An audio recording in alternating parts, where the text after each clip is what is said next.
নমস্কার বন্ধুরা, আমার চ্যানেলের আরেকটি ব্লগে তোমাদের সকলকে স্বাগত।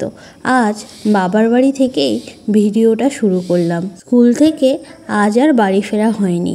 বাবার বাড়িতে এসেছি উৎসাকে দিতে, ওকে দিয়েই আমি পড়াতে চলে যাব। আর এদিকে এদেরকে দেখে একটু ছবি না তুলে পারলাম না। আর এই যে আমার বাহন, এটা নিয়েই সারাদিন দৌড়াদৌড়ি করি।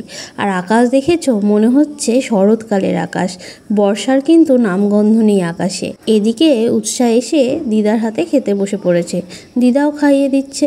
মা যদি না থাকতো তাহলে হয়তো আমি এত কাজ করতে পারতাম না, এত বাইরেও হয়তো যেতে পারতাম না। আজকে আমার ফ্রেশ হওয়ারও টাইম নেই, তাই কোনো রকমে চোখে মুখে জল দিয়ে বাহন নিয়ে আবার বেরিয়ে পড়লাম। আমি মনে করি কারোর পা চেটে বড় হওয়ার চেয়ে নিজে খেটে বড় হও। জানি না কোনোদিনও হতে পারবো কি না। কোনো কাজই ছোট নয়, প্রত্যেক মেয়েরই স্বাবলম্বী হওয়াটা খুব দরকার।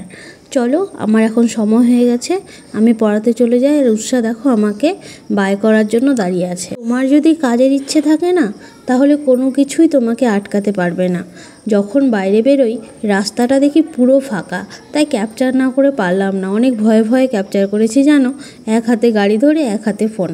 যাই হোক, বাড়ি আস্তে আস্তে বেজে গেল প্রায় 9টা। এদিকে মেয়ের বায়নায় বর নিয়ে চলে এসেছে খাসির মাংস। তোমরাই বলো, এখন এসে কি মনে হয় এতক্ষণ ধরে রান্না করি। উৎসাকে আজকে আর পড়তে বসায়নি, কারণ খুব গরম লাগছিল। আর চোখ মুখের অবস্থা দেখো, একদম পুরো কালো হয়ে গেছে। যাই হোক, আলু টালু সমস্ত কিছু কেটে নিয়েছি, নিয়ে মাংসটা না আজকে প্রেশার কুকারেই করব, তাহলে খুব তাড়াতাড়ি হয়েও যায়। তো বরকে বলেছি তুমি মাখো, আমি সমস্ত কিছু দিচ্ছি। তাই পেঁয়াজ রসুন আর সমস্ত মশলা একসাথে দিয়ে মাংসটাকে কিন্তু প্রেশারে বসিয়ে দেব। এতে কিন্তু খুব তাড়াতাড়ি মাংসটা হয়ে যায়। যেহেতু প্রায় 9টা বেজে গেছে, মেয়েরও খিদে পেয়ে যাবে, তাই আর দেরি করিনি, সঙ্গে সঙ্গেই মাংস বসিয়ে দিয়েছি। আমাদের আশেপাশে এমন অনেক লোকজন আছে যে তোমাকে এগোতে দেখে কখনোই খুশি হবে না।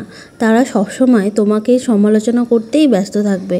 আমি না সেসব কথায় কখনো কান দেই না, বা বলা ভুল হলো, আমার না সেগুলো শোনার সময়ই থাকে না।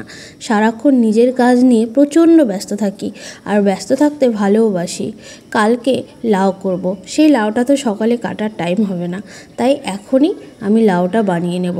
লাউটা বানিয়ে এখন ফ্রিজে রেখে দেবো ঢেকে, তাহলে সকালবেলা ঘুম থেকে উঠেই বের করে নিয়ে রান্না করতে বেশ সুবিধাই হবে।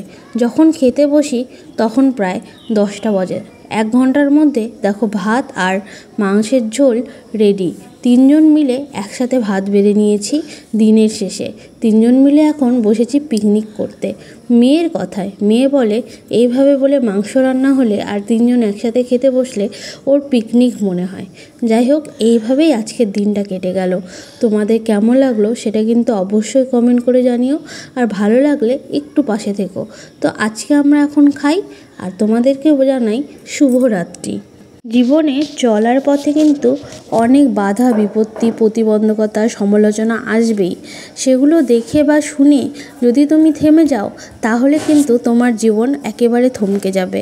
তাই সেদিকে না তাকিয়ে সমস্ত বাধা বিপত্তি, প্রতিবন্ধকতা দূরে ঠেলে সরিয়ে সামনের দিকে এগিয়ে যাও, দেখবে জীবন অনেকটাই সুন্দর হবে।